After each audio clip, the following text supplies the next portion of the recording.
Ngayon po ay dakilang kamusta ng kamahal-mahalang puso ni Jesus. Bahagi ito ay isang devotion. Kaya wala tayong mga pustahan ng panalangin na may devotion ito. Bukas din naman ay yung kanis-isang puso ni Maria kasunod manami right after the second Friday of Pentecost. Magkapahalaga ng panyaya na pinahayag sa Ebanghelyo na natuturo natin na panyaya ni Jesus na lumapit kayo sa akin, kayong lahat na napapagala at nabibigatan, at kayo'y aking mapapagpapinayin.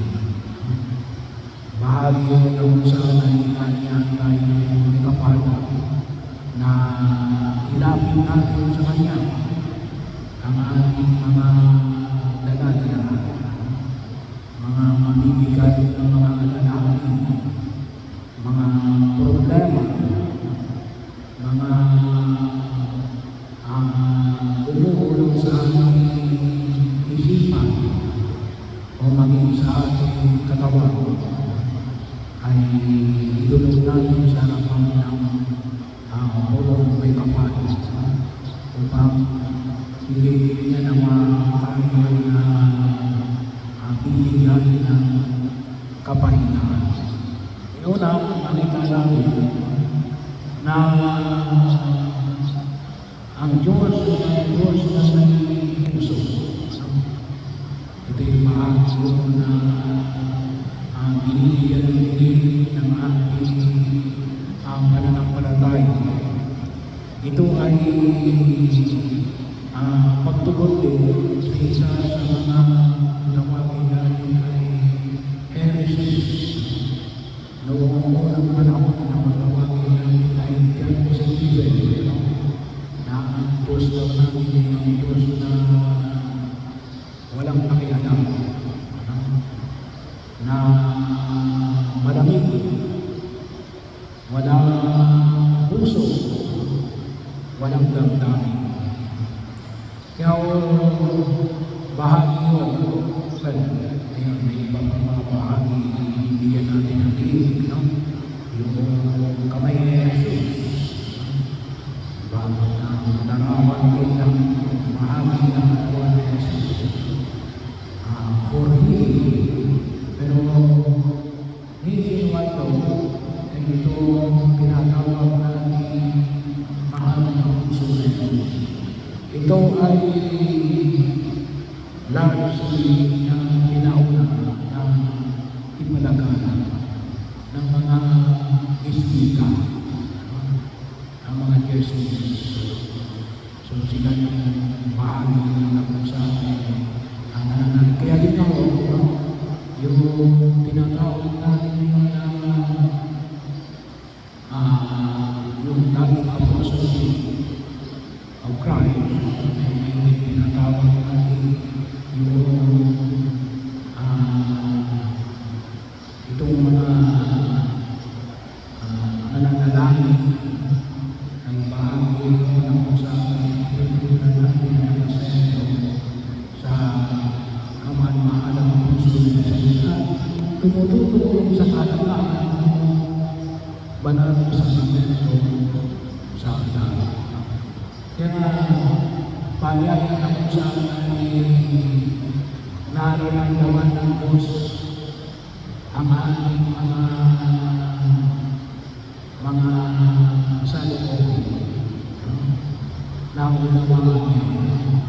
Nalawa ay maging lakas natin, maging lakas natin. Kasi makakaman tayo ng kaisipan at damdamin natin ay ang Diyos natin ay marami mga lingkod, mga walang damdamin, mga bato na nakikita nila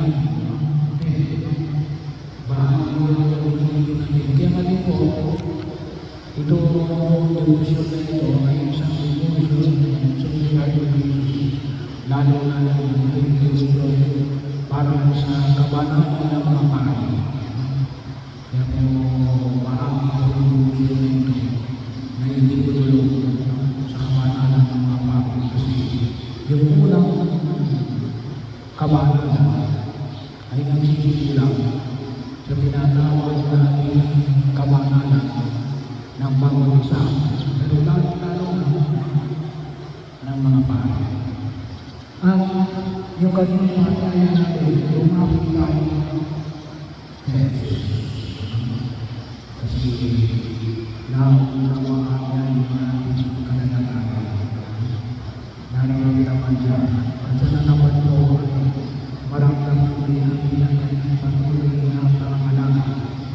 Yung kanyang assurance, yung matindi, yung assurance, yung pagtitiwala natin na dahil minamahal ng ating Diyos. At pinaturuan tayo natin, sabi niya, ay pinaturuan natin, mamahal at mababaw.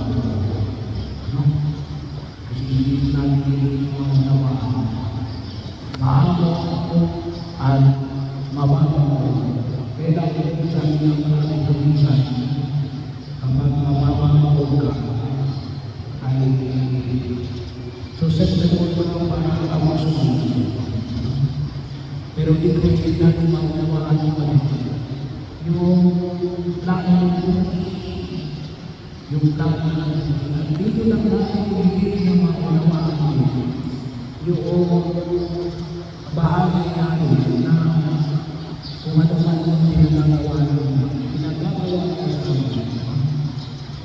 Maginhawang dalhin ang aking pamako at magaan ang pagsayang ibigay ko sa iyo.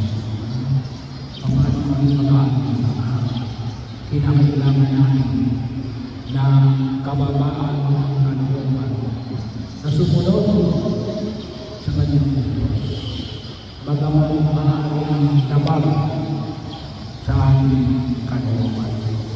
At yun ang ilong natin sa panahon ng Panginoon. Ngayon, ipinagpilong natin ang kapisahan dito ng kamamahan ng puso.